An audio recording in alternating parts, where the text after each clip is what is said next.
आज हमारा week 4 day 1 है जिसमें हम प्रोजेक्ट मैनेजमेंट और कुछ टूल्स को डिस्कस करेंगे। तो हमारा एक टूल जो था कल क्यूए के रिलेटेड वो रह गया था। तो मैं अपनी जो स्क्रीन है वो शेयर कर लेती हूँ। तो फिर मैं आपके साथ शेयर करती हूँ कि वो कैसे वर्क कर रहा है। अच्छा, मुझे बताइएगा मेरी स्क्रीन विजिबल है आप सबको? यस मैम, आपकी स्क्रीन विजिबल है। ओके, एक मिनट। हाँ,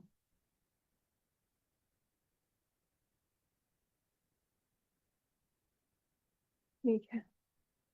सर, ये मेरी सारी स्क्रीन विजिबल है ना आपको? यस मैम, आपकी फुल स्क्रीन विजिबल है। ओके। अच्छा, तो ये ना हमारे पास टूल था टेस्ट रेल, हमने सारी टेस्टिंग वगैरह कर ली थी। तो ये हमारा जो टूल था ना ये रह गया था एक। तो इसमें ये था कि हम टेस्ट रेल को क्यों यूज करते हैं या क्या इसकी फंक्शनैलिटी वगैरह होती है। तो उसमें ये था कि टेस्ट रेल जो होता है ना ये एक टूल है जिसके अंदर ना हम डिफरेंट केसेस को मैनेज करते हैं या देखते हैं कि हमारा जो डाटा है वो किस तरह से परफॉर्म कर रही है, उसकी फंक्शनैलिटी क्या है, और इसके अंदर ना ये मैनेज करता है और एग्जीक्यूट करता है हमारे डिफरेंट टेस्ट केसेस को। तो हम देख लेते हैं अब ना, ये मेरे पास एक जो टूल है ना टेस्ट रेल, तो यहाँ पे ना आपको शो हो रहा होगा कि यहाँ पे फर्स्टली हमारे पास कुछ सिनेरियोज हैं पास के और ब्लॉक और रीटेस्ट और फेल के। तो ये इस तरह से आपको नीचे टेस्ट रन आपको शो हो रहा है। यहाँ पे जो मैंने अपने केसेस बनाए हैं ना ये वो दो हैं, और यहाँ पे एक्टिविटी भी शो हो रही है। अब ना मैंने इसको रन करके देखा था तो मेरे पास ना इसका ये आउटपुट आया था। मैंने फर्स्टली यहाँ से टेस्ट केस जो है ना वो सिलेक्ट किया था अपना, और यहाँ मैंने ना तीन केसेस बनाए थे। एक लॉगिन फंक्शनैलिटी का केस था मेरे पास, एक इनवैलिड पासवर्ड का था, और एक ब्लैंक फील्ड्स का था। अब ये मैंने किस तरह से बनाया था वो मैं आपको बताती हूँ। फर्स्टली ना आपने यहाँ टेस्ट केस जो है ना ये सिलेक्ट करना है। ऐड टेस्ट केस करेंगे आप, तो आपके पास एक इस तरह से स्क्रीन जो है ना वो विजिबल होगी। यहाँ पे टाइटल आपने जो भी लिखना है, यानी जो भी टेस्ट केस आपने ऐड करना है जिस तरह से मैंने बाकी किए हैं। तो वैलिड इनवैलिड और ब्लैंक का करती हूँ, या अब मैं इधर लिख देती हूँ ब्लॉक टेस्ट केस। ठीक है, ब्लॉक टेस्ट केस लिख देती हूँ। ये सेक्शन जो है ना मैंने पहले से ऐड किया था क्योंकि ये इधर ऐड नहीं हो रहा था, और इधर से आपने इसकी प्रायोरिटी हाई रखनी है, मीडियम रखनी है, या जिस तरह से भी रखनी है ना वो आपने सिलेक्ट कर लेना है। इसका स्टेटस जो है मैंने एज इट इज डिजाइनर ने दिया है, असाइन आपके ऊपर है आपने क्या करना है, और ये रेफरेंस वगैरह भी। ये रेफरेंस जो है ना आगे हम जाके देखेंगे जब हमने जो जीरा वगैरह है ना वो यूज करेंगे। अब ना इसमें कुछ प्री कंडीशंस होती हैं और स्टेप्स होते हैं और एक्सपेक्टेड रिजल्ट होता है, देन हमने इसको ऐड करना होता है। अब ये जो मैंने एक शीट बनाई है ना इसमें मैंने मैन्युअली अपना जो डाटा है ना वो सारा ऐड किया था, कि यहाँ पर प्रोजेक्ट नेम, मॉड्यूल और क्रिएटेड बाय और डेट वगैरह सारी मैंने इसमें ऐड कर ली थी। ये कुछ सिनेरियोज थे कि मैं जिस पे प्रैक्टिस करी हूँ उसका लॉगिन पेज, और उसके जो है ना मैंने डिटेल ऐड की थी, उसकी आईडी, और जिस मेल और पासवर्ड से आप डाटा ऐड कर रहे होंगे। ठीक है, वो लिखना है। आगे इसके कुछ सिनेरियोज थे, प्री कंडीशन या स्टेप्स, और स्टेटस इसका था। और ये प्रायोरिटी सेट की थी, जो P0 है वो हाई प्रायोरिटी है, P1 जो है मीडियम है। आगे इसके जो है ना कुछ केसेस मैंने इधर मेंशन किए हुए हैं कि अगर आप वैलिड लॉगिन करते हैं तो उसके अंदर एक्सपेक्टेड रिजल्ट आपको ये शो होना चाहिए जब आप करते हैं, और जब टेस्ट करते हैं तो ये। तो इस तरह से ना डिफरेंट है, मैंने बताया ब्लैंक के लिए ये यूज करेंगे, इनवैलिड के लिए ये यूज करेंगे हम यहाँ पे। अब ना देख लेते हैं, जैसे प्री कंडीशन मैं लिख देती हूँ कि एंटर एंटर कुछ भी लिख दें, एंटर डाटा लिख दें या कोई भी कंडीशन दे दें आप, जैसे स्टेप्स है ना। अब मैं लिखती हूँ enter name, enter password, enter submit. अब ये मैंने इधर दे दिया है। अब ये मैं किससे रिलेटेड अपना जो है ना सारा कर रही हूँ वो मैं इस चीज से रिलेटेड कर रही हूँ। ये मेरे पास ना एक साइट है जिसपे मैं प्रैक्टिकली वर्क करूंगी, और वो साइट ना ये है। मैंने ना एक साइट ले लिया प्रैक्टिस के लिए। फर्ज करें कि यहाँ स्टूडेंट मैं दे रही हूँ, और यहाँ पे मैं लिख रही हूँ पासवर्ड, और मैं इसको सबमिट कर रही हूँ। यानी जो मेरी फंक्शनैलिटी यहाँ पे परफॉर्म होंगी ना, यानी लॉगिन सक्सेसफुली, वो यहाँ पे जो है ना मैं इसके साथ अटैच किया इसको, वो मुझे यहाँ पे एक्सपेक्टेड रिजल्ट में दे देगा। अब जिस तरह से मैंने ब्लॉक टेस्ट किया है, तो इसमें क्या आएगा, अगर मैं नेम या पासवर्ड या सबमिट में से कुछ भी गलत इनपुट कर देती हूँ, वो आएगा कि आप जो है ना 3 टाइम जिसको एंटर कर सकते हैं, उसके बाद जो है ना आपको या आपकी मेल से या वैसे ही ब्लॉक कर दिया जाएगा। तो ना इधर वो ब्लॉक का ऑप्शन दे देगा, और ऐड टेस्ट केस मैं यहाँ से कर दूंगी। तो मेरा ये देखें, ये जो टेस्ट केस है ना, वो लॉगिन फंक्शनैलिटी एक जो सेक्शन था ना उसमें किया था, इसमें ऐड हो गया। अब मैं यहाँ टेस्ट केसेस में जाके देखूंगी, मेरे पास जहाँ के बाकी लॉगिन इनवैलिड और ब्लैंक फील्ड्स वाला था ना, तो वो इस तरह से मेरे पास ना इधर ऐड ऐड हो जाएगा। अब जिस तरह ना मैंने इधर ये ऐड किया ना, अब इनमें से कोई भी ना मैं जाके ओपन कर लेती हूँ अपना जो टेस्ट केस है ना। 1 मिनट।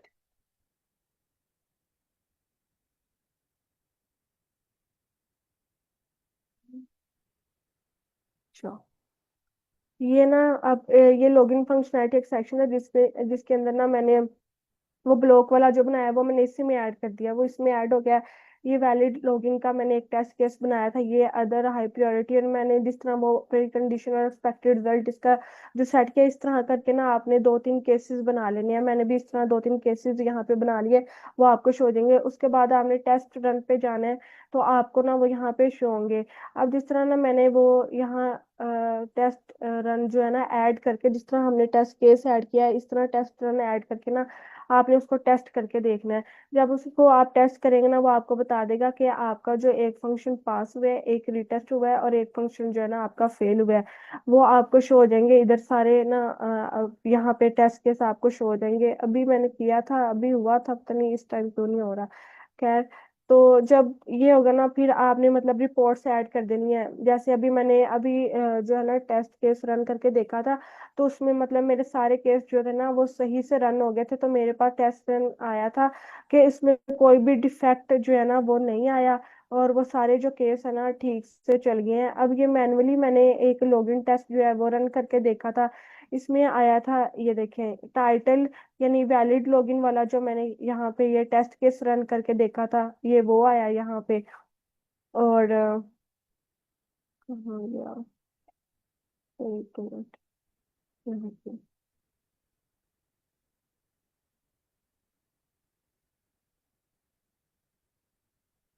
यहाँ से आपको शो हो जाएगा पास कितने हैं या फेल कैसे है, और ब्लॉक का अगर आप रन करेंगे तो वो सारा जो है ना ब्लॉक हो जाएगा। और इधर आपने जिसको साइन करना है वो साइन कर लिया, अगर नहीं करना तो नहीं ना करें। अब जैसे मैंने जो केस इधर ऐड किया ना लॉगिन फंक्शनैलिटी का, इनवैलिड का, और जो है ब्लैंक फील्ड का, वो मुझे इधर शो हो रहा है कि ये पास हुआ था, ये फेल हुआ था, और ये रीटेस्ट हुआ था। यहाँ से ना आप स्टेटस ना इसका अपडेट भी कर सकते हैं कि ब्लॉक, रीटेस्ट और फेल्ड। जिस तरह अभी मैंने यहाँ पास पे क्लिक किया ना, तो इधर आप पास लिख के कमेंट में लिख सकते हैं कि लॉगिन सक्सेसफुली। अभी जैसे मैंने अपनी साइट रन करके देखी है ना, तो ये मुझे यहाँ पे ये शो हो रहा है। मैं यहाँ से एज इट इज कॉपी करूंगी, क्योंकि हम ये मैनुअली कर रहे हैं तो हम इसको खुद से ही ऐड करेंगे। यानी एज अ टेस्टर हम वर्क कर रहे हैं कि ये पास हो गया। अब जैसे फर्ज करें कि मैं इधर जो है ना इनवैलिड कुछ भी दे देती, अपनी लॉगिन में से इनवैलिड कर देती या कुछ भी कर देती, तो मेरे पास वो क्या होना था, वो रॉन्ग मैसेज शो हो जाना था। ये इन्होंने नीचे केस बताया कि आपका पॉजिटिव केस भी हो सकता है, नेगेटिव या नेगेटिव पासवर्ड, इनमें से कुछ भी आप जो है ना कर सकते हैं। जैसे मैं स्टूडेंट ही लिख लेती हूँ, और 1 2 3 लिख के सबमिट इसको करवा दूँ। तो उसके बाद ये वैलिड जो इनवैलिड मेरे पास है ना ये मैसेज हो गया, तो मैं इधर ये इस तरह लिखूँ कि ये फेल हो गया है। और जो है ना मेरे पास इसका स्टेटस ये आ जाएगा कि ये आपने इनवैलिड इनपुट किया है डाटा। इस तरह करके ना आपने इसमें मैनुअली ऐड करना है, और इसकी जो रिपोर्ट्स हैं वो भी आपने ऐड करनी है। तो अभी जैसे ना मेरे पास यहाँ पे टेस्ट रन में था ना, अभी मैंने ये वाला रन किया था जो केस है मेरे पास, वो ये था ना। अभी मैंने ये रन किया ना वैलिड लॉगिन वाला जो मैंने रन किया था, यहाँ पे मेरे पास ऑप्शन शो हो रहा था रिपोर्ट्स का। और ये देखें इधर लॉगिन सक्सेसफुली सक्सेसफुली लॉगिन, यानी जो मैंने कमेंट्स वगैरह पास किए ना वो इधर आ जाएगा। और ऐड रिजल्ट में जाके इधर आप कुछ भी ऐड कर सकते हैं, यानी अपडेट कर सकते हैं कि इसमें ये है या ये है। अगर फर्ज करें इसमें कोई डिफेक्ट आ रहा है, इधर आप डिफेक्ट लिख सकते हैं। और बाकी ये सारा कुछ जो है ना आप इधर ऐड कर सकते हैं। तो इस तरह से जो ये टेस्ट रेल का हमारे पास होता है ना, ये इस तरह से वर्क करता है हमारे पास। तो जिस तरह ये ना इधर ऐड रिजल्ट, ऐड कमेंट, ये इधर से आप ऐड कर सकते हैं मजीद। इसमें कुछ भी अगर आपने ऐड करना, ये जितने भी मैंने टेस्ट केस बनाए थे ना, वो मैंने इधर सारे उनकी रिपोर्ट्स जो है ना वो जनरेट की हुई थी। जैसे समरी लॉगिन मैंने आपको बताया कि इधर मेरा ये सही से चल गया था, तो इसलिए इधर मुझे कुछ भी नहीं शो हो रहा है। इस तरह करके ना अच्छा आप मिस, और फिर। टेस्ट रन्स के अगेंस्ट हम टेस्ट केसेस बनाते हैं, जी। ऐसे ही है? जी पहले हम टेस्ट रन्स बनाते हैं ना, फिर उनके अंदर टेस्ट केसेस बनाते हैं। सर, पहले हम टेस्ट केसेस को बनाते हैं और फिर हम टेस्ट रन्स को ऐड करते हैं। अच्छा, अभी ये जो सेक्शन है तीन, वैलिड लॉगिन, इनवैलिड लॉगिन, ये क्या थे? ये टेस्ट केसेस थे जी जी। ये इटसेल्फ, इस टेस्ट। सेक्शन जो थे? जी जी। हम्म। ये देखे ना, ये हमारे पास इधर ओके। ये 2 1 1, मतलब इधर तो मैंने अभी हम्म। दो ऐड कर दिया ना। ये C1 C4, यानी केस 1, ये वाला केस 2, ये केस 3 और केस 4। जब आप ये ऐड कर लेंगे ना, फिर इसके नीचे आइए, देखिए टेस्ट रन। यहाँ से आपने ऐड टेस्ट रन करेंगे ना, तो इधर आपने जिस तरह मैंने अभी ब्लॉक का करना था ना वो ऐड, ब्लॉक टेस्ट रन इधर आप लिख देंगे। और रेफरेंस अभी नहीं, अभी हमने कोई भी नहीं देना। डिस्क्रिप्शन आपने कोई भी देनी है तो लिख दें के ब्लॉक टेस्टिंग या कुछ भी जो आपने डिस्क्रिप्शन देनी है। और यहाँ पे आप ना इंक्लूड ऑल टेस्ट केसेस करेंगे, क्योंकि हम सारे टेस्ट केसेस को रन करके देखेंगे इसमें। देन आप क्या करेंगे, ऐड टेस्ट रन कर देंगे। तो वो टेस्ट रन ना इसके अंदर फिर ऐड हो जाएगा आपके पास शो। इस तरह से पहले आप टेस्ट केस ऐड करते हैं और फिर आप टेस्ट रन को ऐड करते हैं। आप क्लियर है आपका क्वेश्चन सर? ये क्लियर है, थैंक यू। इसके रिलेटेड किसी और का कोई क्वेश्चन है तो बता दे। वैसे हम इसको ना नेक्स्ट डेज में भी डिस्कस करेंगे, क्योंकि जब हमने इसको जीरा के साथ कुछ आईडी वगैरह इसकी करनी है ना लिंक, तो हम तब भी इसको मजीद डिस्कस कर लेंगे टेस्ट फेल को। बाकी आप लोग अपने तौर पे प्रैक्टिस करके इसको देख लीजिएगा। और जब एक बात है कि आप इसको कर रहे होते हैं ना लॉगिन, अब जैसे ये लॉग आउट में कर देती हूँ, आप लोग इसको लॉगिन कर रहे होते हैं ना, तो जिस अभी तो ये मेरे पास नहीं, अब ऐसे शो हो रहा। इस इधर मैं बता देती हूँ आपको। जिस तरह अभी मैं ये ओपन करती हूँ, यहाँ पे न्यू अकाउंट आप लोग बनाते हैं ना, ट्राई फॉर फ्री करेंगे आप लोग।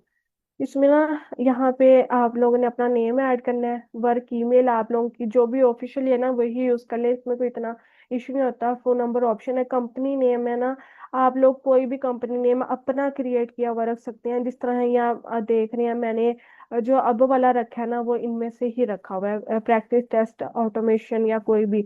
जिस तरह मैं ये रख लेती हूँ, या इधर मैं लिख लेती हूँ SQA, स्पेस नहीं देनी है आपने, वैसे लिख लेना है SQA प्रैक्टिस लिख लेती हूँ। आपने इधर से अपनी कंट्री जो है ना, ये एशिया आपको दे रहा होगा। एशिया में से जाके जो है ना आपने पाकिस्तान सिलेक्ट कर लेना है। और कितने लोग जो है आपके टेस्ट को एक्सेस करें, मैंने 10 को दी थी। अब वेब एड्रेस वो पूछते हैं कि आपने क्या रखना है। और ना इसमें से वेब एड्रेस आप कोई भी रख सकते हो। मैं मोस्टली प्रेफर करती हूँ कि जो मैंने नाम इधर दिया ना वही मैं इधर दूं, और उसके साथ कोई भी नंबर लगा दूं, 2156 कोई भी। तो इसको एग्री एग्री करके क्रिएट अकाउंट करेंगे ना, तो आपको एक वो कंफर्मेशन मेल आएगी, उसको कंफर्म करेंगे ना तो आपका ये जो है ना लॉगिन हो जाएगा फिर। तो मकसद ये था कि कंपनी नेम और ये कोशिश करिएगा आपका फर्स्टली सेम, और बस 2 3 नंबर ऐड कर दीजिएगा। नहीं तो वो फिर जो है ना वेरिफिकेशन नहीं होता और वेरीफाई नहीं करता, अकाउंट लॉगिन नहीं होता उस पे आपका। यहाँ तक क्लियर है आप सबको?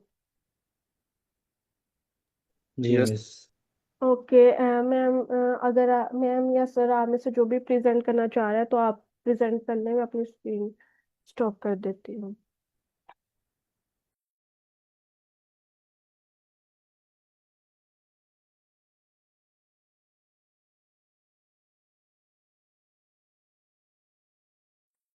मैम आप अपनी स्क्रीन शेयर कर लें, आप प्रेजेंट कर लें, फिर प्रोजेक्ट मैनेजमेंट हम स्टार्ट कर लेते हैं। ठीक है, मैं करती हूँ।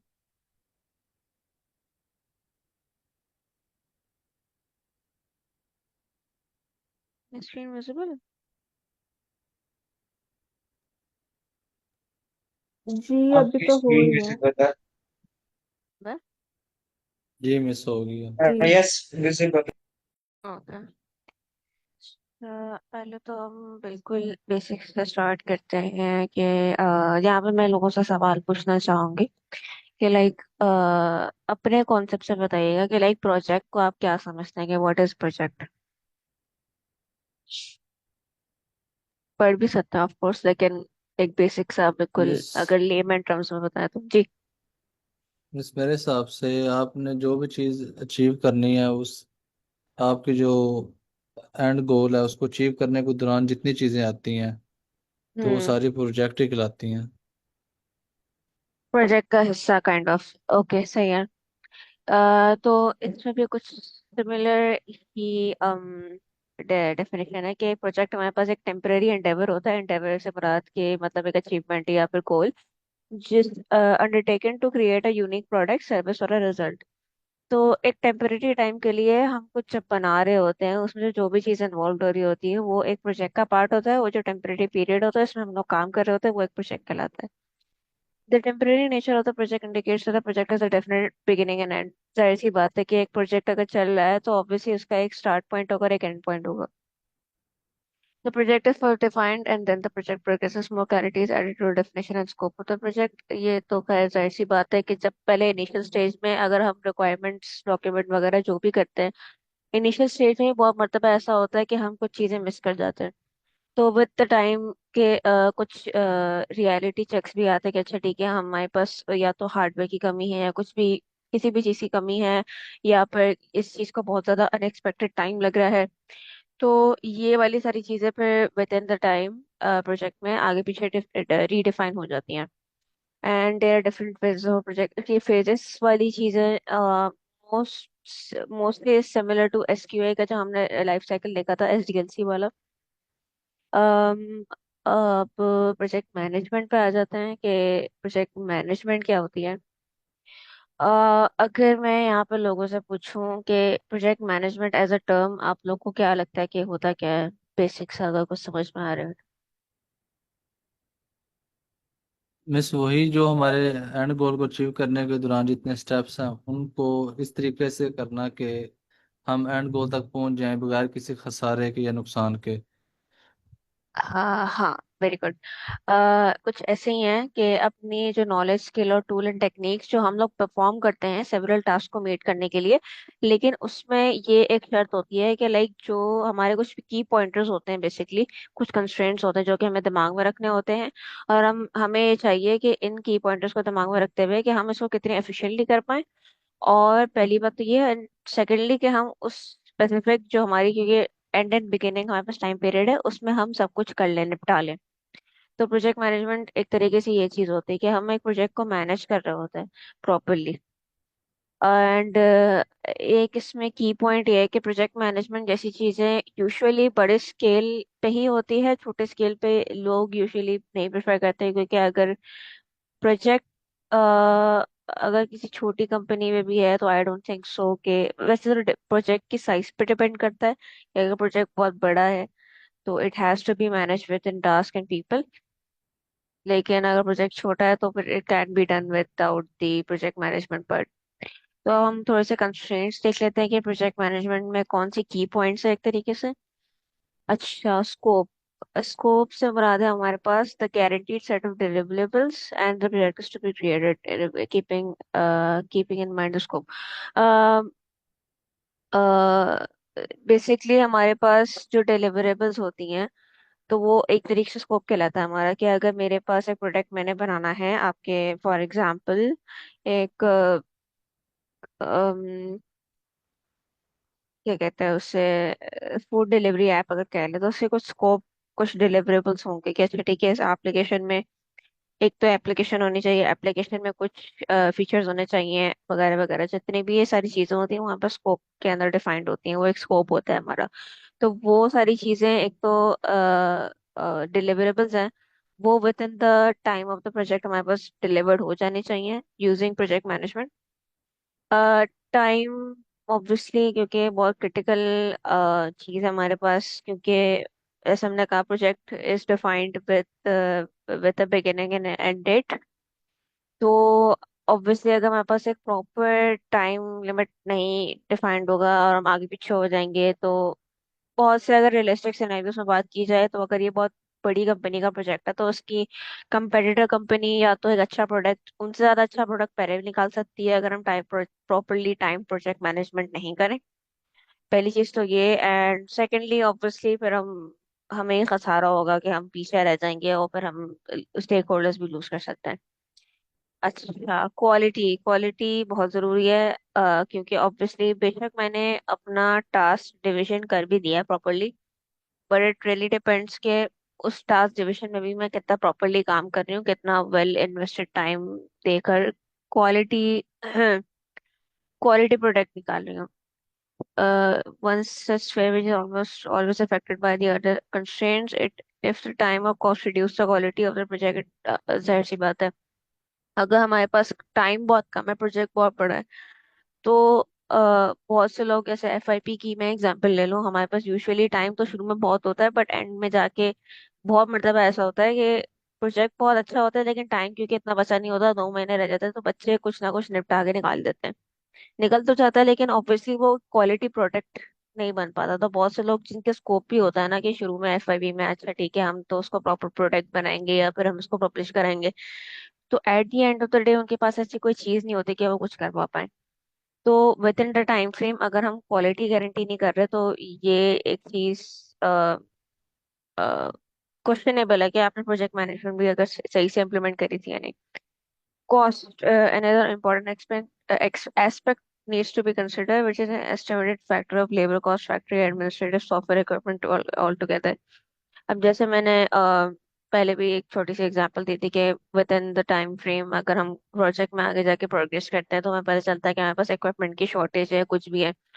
तो ये काइंड ऑफ हमारे पास प्रोजेक्ट मैनेजमेंट के अंडर ही आता है कि ये चीजें बिफोर हैंड पहले तो एवेल्युएट कर लेनी चाहिए कि हमारे पास इस चीज की शॉर्टेज हो सकती है, इस चीज में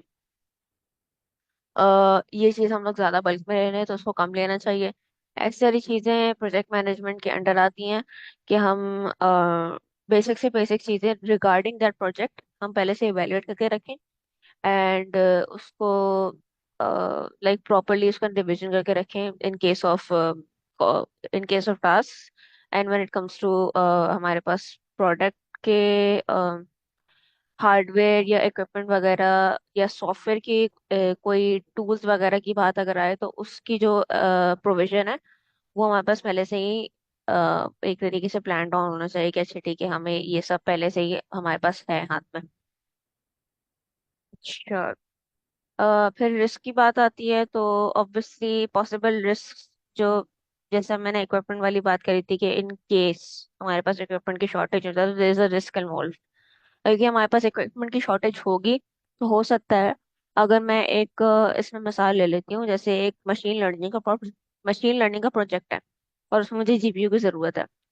मुझे पता था इनिशियली, लेकिन मैंने उसे मंगवाया नहीं, मैंने उसे शिप आउट नहीं करा, मुझे एक फिजिकली चाहिए। इसमें एक पॉसिबल रिस्क है जो कि मैंने देख लिया था, लेकिन मैंने इसके बारे में कुछ प्लान नहीं किया, मैंने इसके बारे में मैनेजमेंट नहीं करी। तो ये चीज एक प्रोजेक्ट मैनेजमेंट के अंडर आती है कि ये चीज अगर नहीं की जाए तो ऑब्वियसली प्रोजेक्ट आगे पीछे हो सकता है, जो कि जिसमें मिसमैनेज हो जाएगा हमारा प्रोजेक्ट। एंड ये बहुत की क्रूशियल हमारे पास एक कंस्ट्रेंट होता है कि इस चीज को भी मैनेज करना होता है हमें। Risks are very important to manage. बहुत सारे व्हाट इफ सिनेरियोज हमारे पास इंक्लूड होते हैं कि इन केस अगर मैं इस मशीन लर्निंग के प्रोजेक्ट की बात करूं, मेरे पास डेटा कम अवेलेबल है, ये भी एक रिस्क है कि मेरा मॉडल शायद सही से ट्रेन ना हो। तो बहुत सारी एक चीजें होती हैं कि बहुत सारे व्हाट इफ्स, ये व्हाट इफ सोचना, पॉसिबल रिस्क सोचना प्रोजेक्ट मैनेजमेंट के अम्ब्रेला के अंडर आता है। एंड रिसोर्सेज ऑब्वियसली, इसका मैंने काफी कुछ वैसे तो डिस्कस कर लिया। रिसोर्सेज में हमारे पास एम्प्लॉयज भी आते हैं कि हमारे पास एम्प्लॉय की शॉर्टेज तो नहीं है, हमारे पास इनफ एम्प्लॉयज हैं कि ये सारे टास्क हमारी डिवीजन हो जाए और फिर कोई ओवरबर्डन भी ना हो, सब चीजें आराम से स्मूथली चलें। इक्विपमेंट की ऑब्वियसली जैसे मैंने हार्डवेयर की बात करी है, मे बी किसी के पास GPUs मौजूद नहीं हो, अगर कोई हार्डवेयर एम्बेडेड सिस्टम का प्रोजेक्ट है तो Arduino और रास्पबेरी पाई जैसी इक्विपमेंट्स मेरे पास मौजूद नहीं है, एक्सेट्रा एक्सेट्रा। तो ये सारी चीजें उसको पूरा फोरसी करना एंड मैनेज करना, ये एक बहुत क्रिटिकल टास्क होता है हमारा।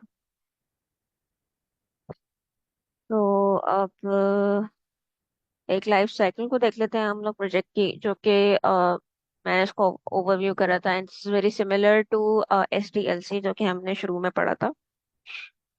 तो डिफरेंट आउटकम्स होते हैं हमारे पास। पहले तो इनिशिएशन है कि प्रोजेक्ट लाइफ साइकिल में हमारे पास पहले तो प्रोजेक्ट को डिफाइन कर लिया जाए, identify the stakeholders and determining project feasibility. तो पहले तो प्रोजेक्ट को डिफाइन कर लिया कि इसमें हमारा स्कोप क्या है, एम क्या है, हमारे पास हमें क्या रिसोर्सेज चाहिए, हमें कॉस्ट क्या लगेगी, एक्सेट्रा एक्सेट्रा, सारी चीजें उसको हमने डिफाइन कर लिया। एंड स्टेक होल्डर्स डिफाइन कर लिए। एंड फर्दर ऑन हमने एक प्रोजेक्ट की फिजिबिलिटी भी डिफाइन कर ली। अच्छा ठीक है, इतने टाइम में फीसिबली हो जाएगा, इतने टाइम में हो जाएगा, या अगर ये हो भी सकता है या नहीं। तो इनिशिएशन में ये सारी छोटी छोटी चीजें होती हैं हमारे पास।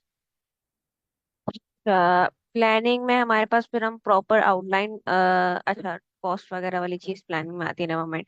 आई गेस डिफाइनिंग द प्रोजेक्ट में बेसिक एक एम का ही पता चलता है कि हमें किस चीज में काम करना है। प्लानिंग में हम अगर हम आते हैं तो हम पूरा प्रोजेक्ट को आउटलाइन करते हैं, जिसमें कॉस्ट वगैरह की भी बात आ जाती है, इवेंट्स की बात। इवेंट से मुराद है हमारे पास स्टेप्स, कि पहला स्टेप क्या होगा, दूसरा स्टेप क्या होगा। कम्युनिकेशन की बात आ गई स्टेक होल्डर से, कि हमने अपने स्टेक होल्डर क्लाइंट्स क्लाइंट से हमने कम्युनिकेट कर लिया कि अच्छा ठीक है, आ, ये चीजें हैं, आपको क्या चाहिए, आपको क्या नहीं चाहिए, पूरा एक आउटलाइन हमने प्रोजेक्ट का निकाल लिया। एंड शेड्यूल्स कर लिए, बजटिंग एंड रिस्क की भी, जो कि बहुत इंपॉर्टेंट चीज़ है, वो भी बात डिस्कस करें। फिर एक्सिक्यूशन की बात आती है। पहले तो हम प्लानिंग इन डेप्थ कर लेते हैं कि हर चीज़ हमारे पास लिस्टेड डाउन हो, ऑन पेपर, ऑन डॉक्यूमेंट्स, क्योंकि ताकि हमें पता हो फर्दर ऑन कि हमें करना क्या है। इसमें मोस्ट प्रॉब्ली जो SQA की भी जो चीज़ें थी, जो हमने लाइफ साइकिल्स में भी देखा था, ये काफ़ी इंटरट्वाइंड है विद SDLC लाइफ साइकिल, जैसे हमने डिस्कस करा था। एंड इसमें भी जैसे जैसे शुरू के हमारे स्टेप्स थे कि हमने इनिशिएट करा था प्लान को, प्रोजेक्ट को सॉरी। एंड फिर प्लानिंग में वो सारी जो छोटी छोटी हमारे पास स्टेप्स थे, जो कि हमने SDLC में देखे थे, वो भी यहाँ पे भी इम्प्लीमेंट होंगे। कि हम लोग एक एक डॉक्यूमेंट्स बनाएंगे, SSRS डॉक्यूमेंट्स का। एंड फर्दर ऑन जो डॉक्यूमेंट्स हमारे बन रहे होते हैं वो सब बनेंगे। एंड एक्सिक्यूशन में फिर अगर हम आते तो ऑब्वियसली फिर हम रिसोर्सेज एलोकेट करना शुरू कर देते हैं, मीटिंग्स कंडक्ट कर रहे होते हैं, जैसे कि मोस्ट प्रॉब्ली ये सारे ही हमने SDLC मॉडल्स में देखा था कि ये सारी चीज़ें होती हैं। And communicating updates, tailoring performance reports, जो कि I think usually her company में हो रहा होता है। I think this is very relatable kind of, कि हमें समझ में आ रहा है, ठीक है, हमने ये इन पर्सन भी देखा है कि अच्छा ठीक है, इनिशिएशन, प्लानिंग, एक्सिक्यूशन। तो ये बेसिक हमारे पास एक प्रोजेक्ट का एक लाइफ साइकिल है। And monitoring and controlling, obviously अब एक चीज चल तो रही है, मैंने टास्क तो डिवीजन कर दिया है in under the umbrella, keeping the मतलब प्रोजेक्ट मैनेजमेंट, हमारे पास जो मॉडल होगा जो हम फॉलो कर रहे होंगे। लेकिन ऑब्वियसली कुछ रियलिस्टिक भी चीजें होती हैं। कभी कभार अगर हम पर्सनल चीजों पे जाएं, तो किसी के यहाँ कोई तबीयत खराब हो गई, कोई कुछ अनफोर्सिन सर्कमस्टांसेस हो गए, तो उन सबको भी रखते हुए जाहिर सी बात है चीजें मॉनिटर एंड कंट्रोल करनी पड़ती है, आगे पीछे करनी होती है। तो एक तो प्रोग्रेस ट्रैक करना और फिर प्लान से कंपेयर करना, ये बहुत ज़रूरी होता है, क्योंकि हम लोग प्लानिंग तो कर लेते हैं, लेकिन ऑब्वियसली इट टर्न्स आउट के कभी कभार कुछ लोग अंडर क्वालिफाइड भी होते हैं, कुछ लोग टाइम नहीं दे पाते due to their own personal circumstances. तो इन चीज़ों को बहुत कंट्रोल करना ज़रूरी होता है in terms of project management.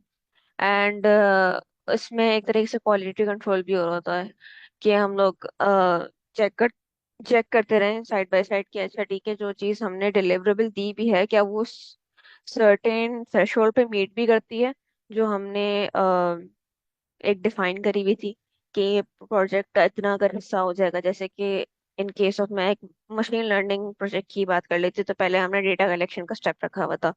तो डेटा कलेक्शन में क्या क्या वो डेटा क्लीन है, क्या वो डेटा मेसी है, क्या वो डेटा इनफ है, क्या वो डेटा उसी टर्म्स में मुझे मेरे पास अवेलेबल है, जो कि मुझे चाहिए था, जैसे इन केस ऑफ अगर कोई कंप्यूटर विजन का प्रोजेक्ट है तो मुझे इमेजेस चाहिए। इन टर्म्स ऑफ कोई रिग्रेशन मॉडल या कोई इस टाइप का प्रोजेक्ट है तो मुझे टेबुलर डेटा चाहिए। मुझे विद टाइम स्टैम्प डेटा चाहिए अगर मैं टाइम सीरीज की बात करूँ। तो क्या वो डेटा इस तरीके का है या फिर वो डेटा मेसी है, उसमें कोई उसका सर पैर नहीं है, उस तरीके का नहीं है जैसे मतलब मुझे प्रोजेक्ट में चाहिए। तो ये सारी चीज़ें मॉनिटरिंग एंड कंट्रोलिंग में आ जाती हैं। एंड फिर ऑब्वियसली क्योंकि हमारे पास प्रोजेक्ट का एक बिगिनिंग के साथ एक एंडिंग डेट भी होती है, तो क्लोजर आता है जिसमें हम लोग क्लाइंट को डिलीवर कर देते हैं और फिर उसकी फीडबैक वगैरह ले रहे होते हैं। इसमें इवैल्यूएशन भी प्रोजेक्ट की इंक्लूड होती है कि सब कुछ वैसे ही गया जैसे हमने प्लान एंड डिस्कस किया था स्टेक होल्डर्स के साथ। After the project lifecycle, the next essential thing that comes to rescue is critical focus areas. Project managers are supposed to have an in-depth knowledge in the focus areas of project management. यहाँ पे की focus areas की बात की गई है कि जैसे हमारे पास अब प्रोजेक्ट लाइफ साइकिल पूरा हो गया है, हमने प्रोजेक्ट डिलीवर कर दिया है और फाइनली सब कुछ हमने डिलीवर करके स्टेक होल्डर को दे दिया। लेकिन उसके बाद जो नेक्स्ट एसेंशियल थिंग होती है वो होता है कि हम फोकस एरियाज में मतलब की एरियाज में फोकस करें। तो कुछ की एरियाज होते हैं हमारे पास फोकस करने के लिए प्रोजेक्ट मैनेजमेंट में। तो वो डिस्कस कर लेते हैं। ये काइंड ऑफ इसमें वो वाली सारी चीजें तो मुझे नजर आ रही हैं जो कि हमने 6 कंस्ट्रेंट्स की बात की थी जो कि प्रोजेक्ट मैनेजमेंट में काफी क्रिटिकल है। लेकिन इसमें कुछ और एडिशनल पॉइंट्स भी हैं, वो भी हम डिस्कस कर लेते हैं। फोकस की जैसे हमने सॉरी स्कोप की जैसे हमने बात करी थी कि जितने भी डिलीवरेबल्स थे तो वो क्या डिलीवर हो गए हैं या नहीं जो एक्सपेक्टेशन के हिसाब से। अच्छा, the scope refers to the inputs provided to take the project from the first step to last step. The scope determines the feature, boundaries, budget, and the deadlines of the project. सही है। तो ये हमने पहले से ही discuss कर लिया था कि फीचर्स, बाउंड्रीज, बजट, डेडलाइंस जो भी था प्रोजेक्ट के बारे में। तो एक तो ये चीज़ है। After the delivering of the project ये वाली सारी चीज़ें की फोकस एरियाज पे हमें थोड़ा सा फिर भी देखना होता है। अच्छा, शेड्यूल की बात आई तो the schedule is a plan for performing specific work within a particular time interval and achieving the desired objective. The schedule refers to a starting date, finishing date, duration of the project. ये तो obviously बहुत clear सी बात है, हम scheduling कर रहे होते हैं किसी भी चीज़ की with irrespective of the topic। हम छोटी छोटी चीज़ों भी हम लोग शेड्यूल कर रहे होते हैं, तो ये बेसिकली वही चीज़ है। एंड इस ये चीज़ प्रोजेक्ट मैनेजमेंट के अगर हम डेफिनेशन के अंडर देखें तो ये बहुत ज़रूरी होता है क्योंकि obviously project is a temporary amount of time के लिए जो हम टास्क कर रहे होते हैं। तो इन चीज़ों को भी ध्यान रखना होता है। Cost obviously cost and resources में काइंड ऑफ एक ही चीज ही ले रही हूँ एक तरीके से, क्योंकि इसमें इसमें तो हम लोग ऑब्वियसली कॉस्ट डिफाइन कर रहे होते हैं कि हम रिसोर्सेस को लेने के लिए जो भी हमें रिसोर्स चाहिए तो उसकी हमारे पैसे कितने लगेंगे, हमारे बजट के अंडर आ रहे हैं या नहीं। एंड रिसोर्सेज वही सारी सारी चीजें हो जाती हैं हमारे पास के इक्विपमेंट हो गए, पीपल हो गए, फंड्स हो गए, एक्सेट्रा एक्सेट्रा, फैसिलिटीज। अच्छा ठीक है, इतने सारे लोग हमने हायर तो कर लिए लेकिन जगह नहीं है रखने की। तो ये वाली सारी चीजें आ जाती हैं इसके अंदर। अब क्वालिटी की बात करें तो ऑब्वियसली एक प्रोडक्ट है, अगर मैं उसको क्वालिटी खैर it more more depends on the क्या कहते हैं पीपल। क्योंकि अगर पीपल इतने ट्रेंड नहीं होंगे और अगर हम उनको चले एक प्रोजेक्ट है इसका ड्यूरेशन चले 5 साल है, लेकिन अगर पीपल को हमने इस तरीके से ट्रेन नहीं किया हुआ, बेशक उनके पास इक्विपमेंट्स है, फंड्स है, फैसिलिटीज है, ऑफिस है, ऑफिस में जीपीयू भी है, सब है जो भी उनको चाहिए, लेकिन अगर पीपल को उस तरीके का काम नहीं आता तो फिर quality is very much in compromise. तो क्या कह रही थी मैं, अच्छा हाँ, quality refers to what a customer or stakeholder requires from the project deliverables। अच्छा, deliverables जो कि हमने स्कोप डिफाइन किया था, तो स्कोप में एक सर्टेन अमाउंट ऑफ क्वालिटी होगी हमारे पास। क्या अच्छा ठीक है, अगर मैं फॉर एग्जांपल डेटा कलेक्शन की ही बात कर लेती हूँ तो डेटा किस टाइप का होना चाहिए। अच्छा, अगर मैं computer vision kind of data collection की बात कर लेती हूँ कि मुझे इमेज का डेटा चाहिए, लेकिन इमेज का डेटा कैसा चाहिए, मुझे इमेज के साथ कैप्शंस चाहिए, मुझे इमेज के साथ कीवर्ड्स चाहिए, क्या चाहिए, और अगर वो कीवर्ड्स चाहिए तो वो किस कॉन्टेक्स्ट में चाहिए, क्या कैसे चाहिए, और वो कॉन्टेक्स्ट भी कैसा हो।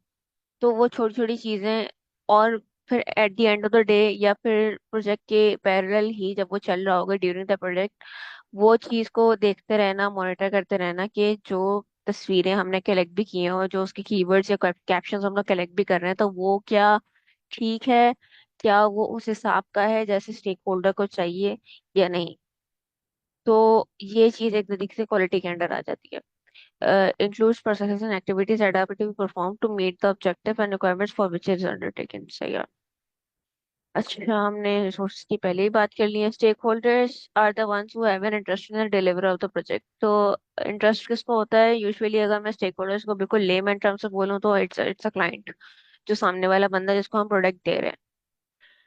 Can be part of the project team. अच्छा, असूलन तो प्रोजेक्ट टीम का पार्ट होता ही है कस्टमर या फिर हमारा क्लाइंट, क्योंकि आई मीन ऑब्वियसली उसको पूरा अंदर की तो कहानी नहीं पता होती कि किसके अंदर स्प्लिट हुआ भाई टास्क है वो।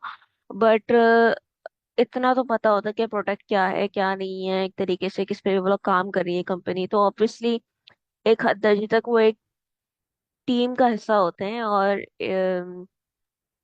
अ, अपना इसमें इनपुट दे रहे होते हैं। जी जी। मेरी आवाज आ रही है? जी जी।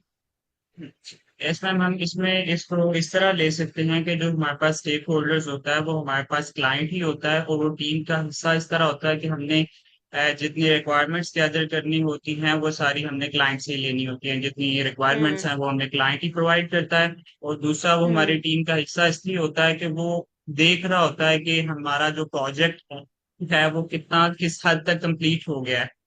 मतलब वो हम्म डेली बेसिस पे प्रोजेक्ट मैनेजर उसे रिपोर्ट भेजता है, और वो सारी चीजों को मतलब मीटिंग वगैरह, या अगर हम एचआर की बात करें तो डेली मीटिंग हो जाती है जिसमें वो डिस्कस कर देता है प्रोजेक्ट मैनेजर कि हमने आज ये टॉपिक्स या ये सारे फीचर्स ऐड किए हैं, और वो फिर वो जो हमारे पास स्टेक होल्डर है वो उन्हें चेक कर लेता है। तो इस टर्म में आप कह सकते हैं कि स्टेक होल्डर हमारी जो टीम है या प्रोजेक्ट मैनेजमेंट टीम का हिस्सा होता है।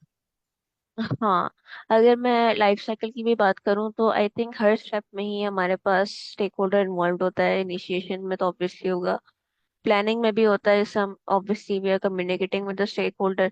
एग्जीक्यूशन में इंटरनली तो नहीं होता होगा विद क्रिटिकल माइनर डिटेल्स, लेकिन ऊपर ऊपर से कि उसका प्रोडक्ट किस तरीके से फॉर्म हो रहा है, लाइक परफॉर्मेंस रिपोर्ट जैसे हम डिलीवर कर रहे होते हैं, तो ऑब्वियसली इस सेंस में हमारे पास इंक्लूडेड है। एंड कंट्रोलिंग मॉनिटरिंग में जाहिर सी बात है मॉनिटर वही कर रहा होगा मोस्ट प्रॉब्ली हमारे साथ, हमारे पास प्रोजेक्ट मैनेजमेंट मैनेजर्स के अलावा भी। And closure obviously we are giving the deliver to the stakeholder eventually. तो आई थिंक हर स्टेप में ही इन्वॉल्व होते हैं। They are the key team member of our company या फिर हमारा जो प्रोजेक्ट है। कम्युनिकेशन आई थिंक ये हर जगह ही, हर एस्पेक्ट में ही इम्पोर्टेंट होती है, स्पेशली प्रोजेक्ट मैनेजमेंट में। क्योंकि जैसे मैंने कहा कि रियलिस्टिक चीजें हो जाती हैं कभी कभार कि इन केस कोई अनफोर्सीन सर्कमस्टांस हो गई, तो एक तो कम्युनिकेशन अपने टीम मेंबर्स की प्रोजेक्ट मैनेजर से, एक तो ये वाली कम्युनिकेशन है, अच्छा ठीक है मैं आज नहीं आ सकता, मैं कल ओवर टाइम कर लूंगा, एक्सेट्रा एक्सेट्रा। एंड एक तरीके से स्टेक होल्डर से भी हो रही होती है कि अच्छा ठीक है, इस तरीके से अगर आपको काम चाहिए तो फिर हम इस तरीके से कर लेते हैं, या फिर हम पूरा चेंज नहीं कर सकते, चले इसको हम साथ साथ मिलके कोई एक मिडिल ग्राउंड ढूंढ लेते हैं, कोई एक चीज सेटल सेटल कर लेते हैं, एक्सेट्रा एक्सेट्रा। तो आई थिंक प्रोजेक्ट मैनेजर जो कम्युनिकेशन वाले एक की पॉइंट है हमारे पास, वो दोनों साइड से ही चल रहा होता है, एक तो स्टेक होल्डर से भी और एक प्रोजेक्ट मेंबर से भी। रिस्क एज आइडेंटिफाइड बिफोर एक बहुत इम्पोर्टेंट क्रूशियल डिटेल है जो कि हमें इनिशियल प्लानिंग या हाँ प्लानिंग में ही आइडेंटिफाई कर लेनी चाहिए। तो it is a risk is an unexpected event that can affect anything in a project, people, technology, processes और resources. Every project has a certain amount of risks, and to do a successful project, one must at first identify that risk to deal with it efficiently। कोई basic risk भी है कि जैसे अगर हम कोई heavy compute task भी करना है, तो उसके लिए अगर हम कंप्यूटर भी चाहिए तो हमें मेक श्योर करना होगा कि हम पीएसयू वगैरह जो भी ले खरीद रहे हैं तो वो एक सेफर ऑप्शन हो के इन केस के हमारा पीसी ना उड़ जाए या कुछ भी। बहुत सारी चीजें इसमें हमें इन माइंड रखनी होती है, तो उसमें बहुत सारे व्हाट इफ्स हमें सोचने पड़ते हैं बैठ के कि क्या खराब हो सकता है, क्या नहीं खराब हो सकता। क्योंकि ऑब्वियसली अगर हम जितना सोच के रखेंगे वो ज्यादा हमारे लिए बेहतर होगा, क्योंकि हमारे पास फिर बैकअप्स मौजूद होंगे हर चीज के। Procurement refers to the act of obtaining of all the materials and services that are needed to meet the project goals. Procurement includes the need to purchase, rent, or contract with some external resources. अच्छा, तो ये एक तरीके से अगर हम देखें तो जितने भी हैं, अगर हम हार्डवेयर रिसोर्सेज खरीद रहे होते हैं या फिर ऑफिस रिसोर्सेज खरीद रहे होते हैं या फिर कोई ऑफिस रेंट कर रहे होते हैं, तो वो एक तरीके से प्रोक्योरमेंट में हमारे पास आ जाता है। Critical success factor refers to the elements that are necessary for an organization to achieve the project's objective. May differ from one organization to another depending on their respective goals. Refers to the elements that are necessary for an organization to achieve the project objectives. तो ये project to project I think differ करेगा, क्योंकि elements हमेशा differ कर सकते हैं। अगर कोई कंप्यूटर रिलेटिंग टास्क होगा तो ऑब्वियसली उसमें बहुत डिफरेंट चीज़ें होंगी, लेकिन अगर वो नॉन सीएस रिलेटेड टास्क होगा तो उसमें बहुत डिफरेंट चीजें चीजें हो सकती हैं। तो एनी काइंड ऑफ एलिमेंट, इसको मैं एग्जांपल के ही तौर पे ले सकती हूँ कि अब जैसे कोई भी मेरा अगर मैं मशीन लर्निंग की ही सबसे इजी एग्जांपल ले सकती हूँ। तो उसके लिए मुझे एक हैवी ड्यूटी पीसी चाहिए होगा जिसका अच्छा सा जीपीयू भी हो, क्योंकि अगर मैं बहुत भारी मॉडल चला रही हूँ, इन केस जैसे एलएलएम्स को मैं अगर डील कर रही हूँ तो they are very compute expensive, तो कंप्यूटर इंटेंसिव। तो मुझे एक अच्छा सा जीपीयू वाला पीसी चाहिए होगा, इसके अच्छे स्पेक्स हों। तो आई थिंक ये चीज क्रिटिकल सक्सेस फैक्टर को में कंट्रीब्यूट करेगी, क्योंकि अगर मेरे पास नहीं होगा और मेरा काम स्लो चलेगा तो मेरा आई गेस सक्सेस फैक्टर बहुत कम हो सकता है। डिलीवरेबल्स एंड स्कोप वैसे तो सिमिलर ही चीज है, आई डोंट नो उन्होंने दो बार क्यों मेंशन किया है। Refer to the output within the scope of the project. There can be more than one delivers within a single project. These deliveries may be items that are sent externally to the customer or stakeholder. सही है। Work breakdown आई think ये बहुत अ, मेरी जी। आवाज आ रही? मैं add करना चाहता हूँ कि डिलीवरेबल्स हमारे पास होते हैं कि जब हमारे पास प्रोजेक्ट फाइनल हो जाएगा तो फाइनल पे हम डिलीवर क्या करेंगे। अब हम्म। इसमें प्रोजेक्ट के अगर हम एससीएलसी को देखें तो एससीएलसी के फेजेस में हमारे पास डिफरेंट चीजें आ जाती हैं जिनको हम एज अ डिलीवरेबल कंसीडर कर सकते हैं।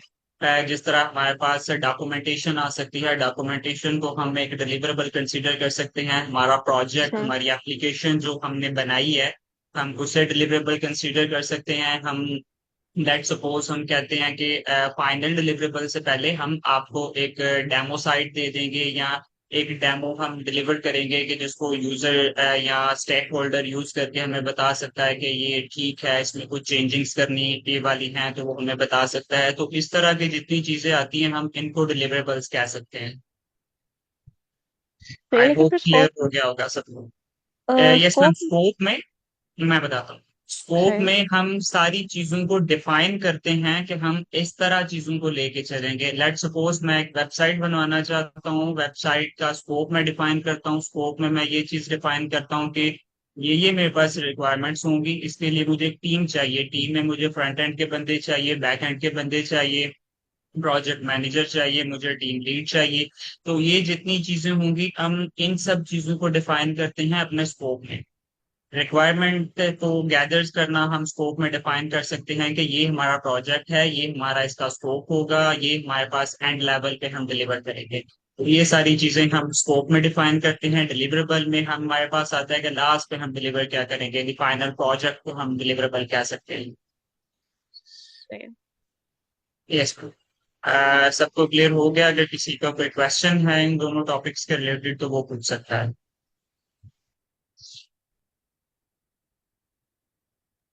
आई होप मैम सबको क्लियर होगा, आप कंटिन्यू करें।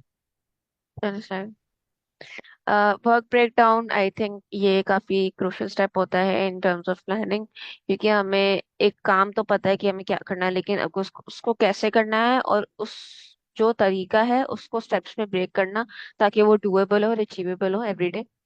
तो efficient deliverable approach that differs from division of the task into smaller components, ये हम आई थिंक रोजमर्रा के काम में भी कर रहा होता है कि अगर हमें कोई एक चीज करनी होती है दिन में, तो हम उसे तोड़ते हैं दिन में कि अच्छा ठीक है आज इतना कर लेंगे, कल उतना कर लेंगे।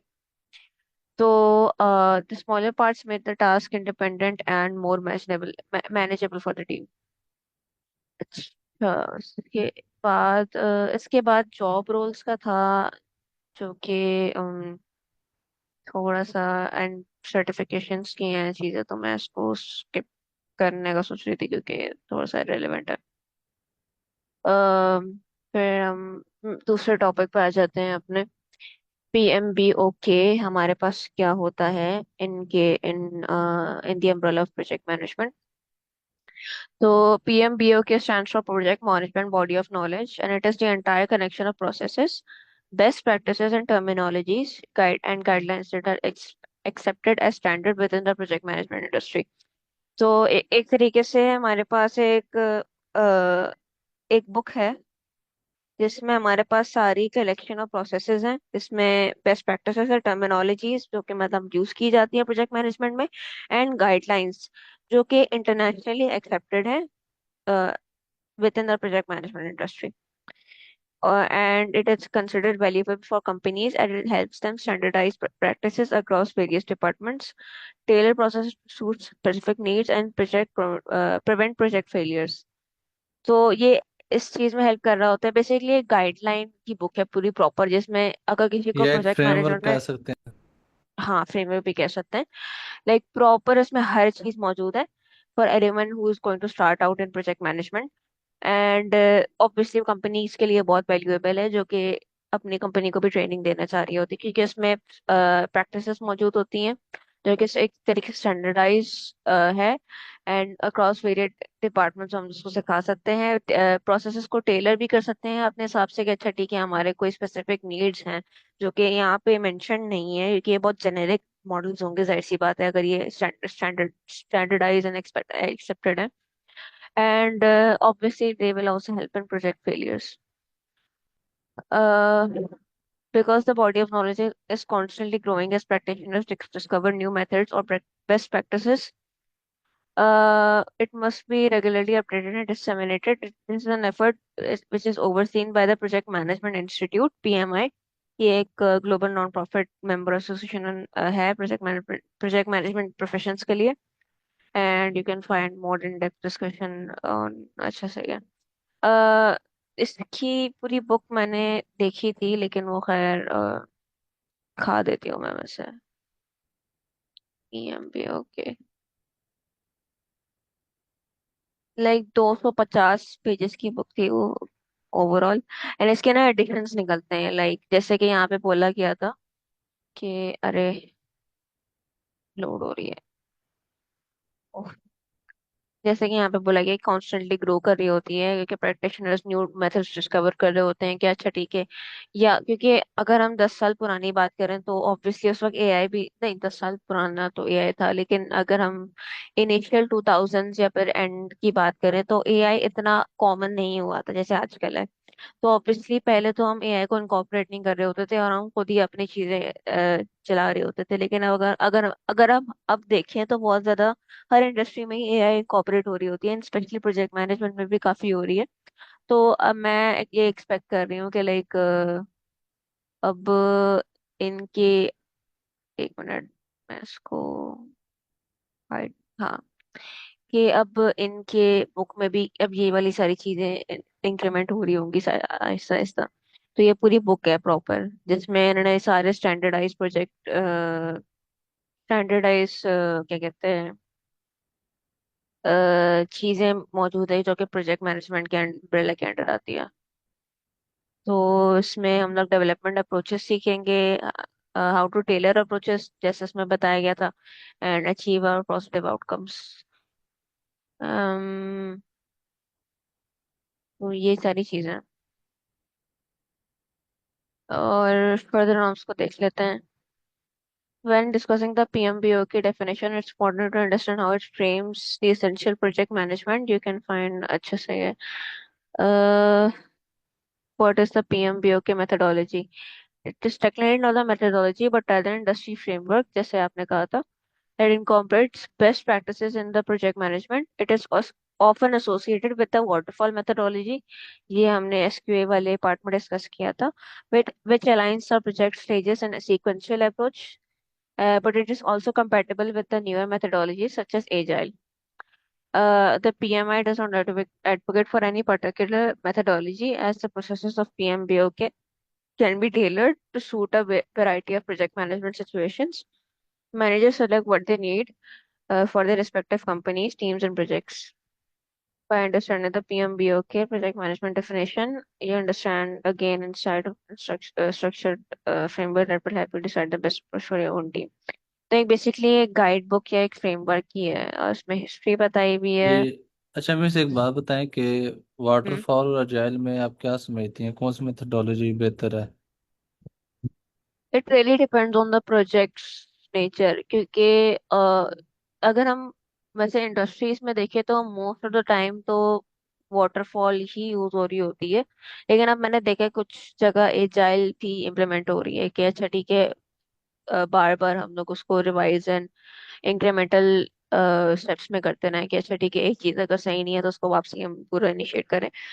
बट प्रोजेक्ट के ऊपर है, अगर प्रोजेक्ट मतलब उसमें ज्यादा इंक्रीमेंट्स लग रहे नहीं लग रहे, अगर वो सिक्वेंशियली पूरा हो सकता है तो फिर वाटरफॉल प्रेफर किया जाएगा उसमें।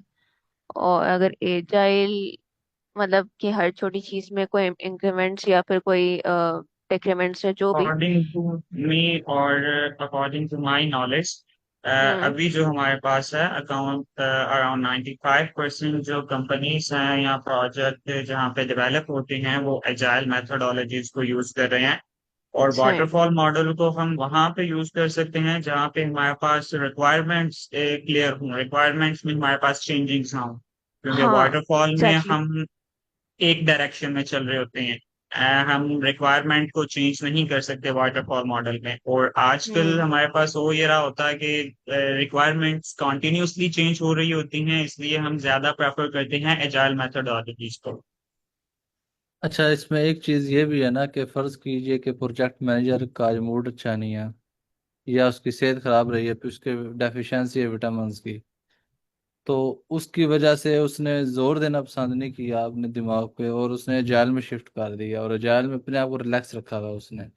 डेवलपर्स को हालांकि कुछ प्रोजेक्ट्स के ऊपर कोडिंग लेवल के ऊपर हमें कुछ चीज़ें प्रॉपर स्केच करनी पड़ती हैं। अगर हम उन्हें शुरू में सही मैनेज नहीं करेंगे तो वरना जब बग आएगा तो वो 8-8 दिन भी ज़ाया हो जाते हैं, सिर्फ इस वजह से कि शुरू की इंफॉर्मेशन करेक्ट नहीं थी। तो इसके अंदर एजाइल अगर तो उसको वैलिड तरीके से किया जा रहा तो ठीक है, वरना तो फिर ये एक राह रास्ता है, सर आप राह वाटरफॉल को निजात है फिर किस बल्कि तरह ये। लेंगे? लेट्स सर सपोज वाटर, हमारे पास जी जी। रिक्वायरमेंट, जी जी मैं वही बात कर रहा हूँ। रिक्वायरमेंट गैदरिंग भी तो हमारे पास फर्स्ट स्टेप में आ जाएगी कि आप रिक्वायरमेंट गैदर कर लेंगे, उसके बाद रिक्वायरमेंट्स तो आप गैदर नहीं करेंगे और टेस्टिंग भी आप वाटरफॉल के अंदर टेस्टिंग फेज में जाके करेंगे। और अगर आपने एक रिक्वायरमेंट पहले ही मिस कर दी, आप टेस्टिंग फेज तक पहुंच गए हैं, तो आप किस तरह उसको लेके चलेंगे? टेस्टिंग फेज में आपके पास बग आ गया, आपके पास रिक्वायरमेंट क्लियर नहीं थी, तो आप कैसे वापस जाएंगे फर्स्ट फेज पे? जी सर, अगर मुझे पता होगा कि मैंने सही बात है आपकी, अगर मुझे पता होगा शुरू में ही कि मैंने पेमेंट मॉड्यूल बनाना है और पेमेंट मॉड्यूल के अंदर मेरे पास 5 पेमेंट्स होंगी और वो एक्सटेंड भी कर सकती हैं, और हर मॉड्यूल और हर पेमेंट के 2 टाइप्स होंगे, वो एसिंक हो सकती है या सिंक्रोनाइज हो सकती है।